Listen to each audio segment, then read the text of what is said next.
saya Raudatun Anissa dari Prodi Magister Manajemen Pendidikan Islam, kelas non-reguler, semester 1, akan memaparkan makalah. Baiklah, di sini saya akan menjelaskan tentang tafsir ayat-ayat manajemen mutu. Total Quality Management atau TQM mencerminkan upaya manajerial yang menyeluruh untuk menghasilkan mutu atau kualitas pendidikan yang baik dan optimal. Mutu dalam konteks ini diukur sebagai tingkat kecerdasan, kepandaian, dan faktor lainnya. Input, proses, dan output merupakan konsep-konsep yang tidak dapat dipisahkan dari manajemen mutu. Semuanya saling terkait untuk mencapai tujuan yang diinginkan. Manajemen mutu terpadu dalam konsep pendidikan Islam. Mutu merupakan manifestasi dari prinsip kebaikan atau ihsan, di mana seseorang berusaha berbuat baik kepada semua pihak sebagai bentuk balasan atas kebaikan yang diberikan. Terkait dengan konsep manajemen mutu terpadu, seperti yang diungkapkan oleh Edward Salis, ia menyatakan bahwa manajemen mutu terpadu dapat dianggap suatu filosofi yang mendorong perbaikan berkelanjutan. Prinsip-prinsip manajemen mutu. Manajemen mutu mencakup seluruh aspek dari fungsi manajemen yang menetapkan dan menerapkan kebijakan mutu.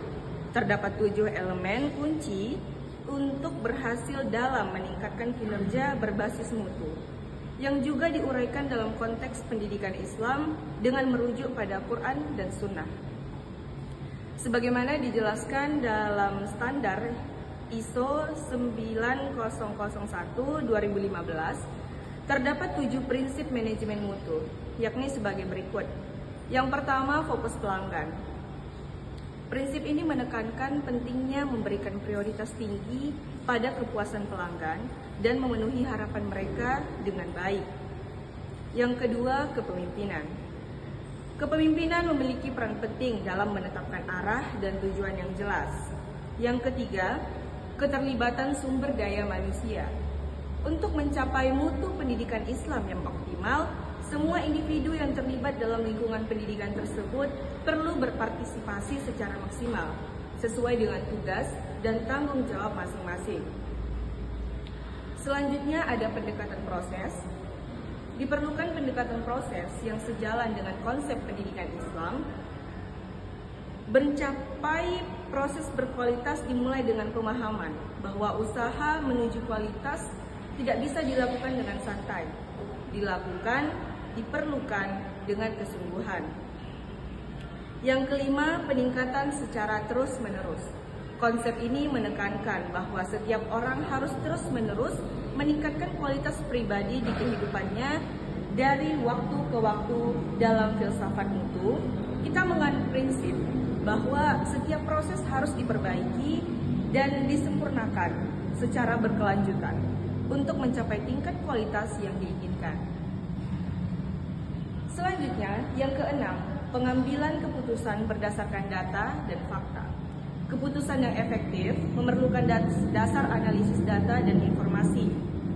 Dan yang terakhir, prinsip manajemen mutu, yaitu manajemen hubungan dengan stakeholder. Kerjasama yang saling menguntungkan akan meningkatkan kapabilitas keduanya untuk menciptakan nilai.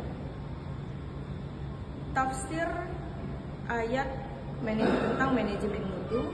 Yang pertama, dalam Quran Surah An-Nisa ayat 29, yang artinya, hai orang-orang yang beriman, janganlah kamu saling memakan harta sesamamu dengan jalan yang batil, kecuali dengan jalan perniagaan yang berlaku dengan suka sama suka di antara kamu. Dan janganlah kamu membunuh dirimu, sesungguhnya Allah adalah Maha Penyayang kepadamu.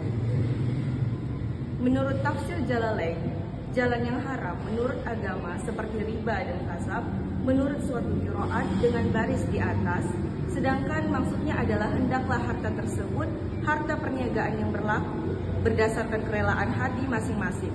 Maka bolehlah kamu memakannya dengan melakukan hal-hal yang menyebabkan kecelakaannya. Bagaimanapun juga cara dan gejalanya, baik di dunia maupun di akhirat, sehingga dilarangnya kamu berbuat demikian.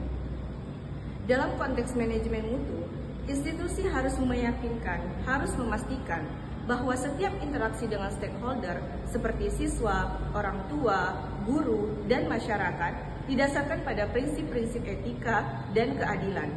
Larangan terhadap tindakan merugikan dan tidak adil mengingatkan bahwa integritas harus dijaga agar terjalin hubungan yang saling percaya dan menguntungkan. Sekian pemaparan dari makalah saya yang berjudul Tafsir Ayat Manajemen Mutu. Assalamualaikum warahmatullahi wabarakatuh.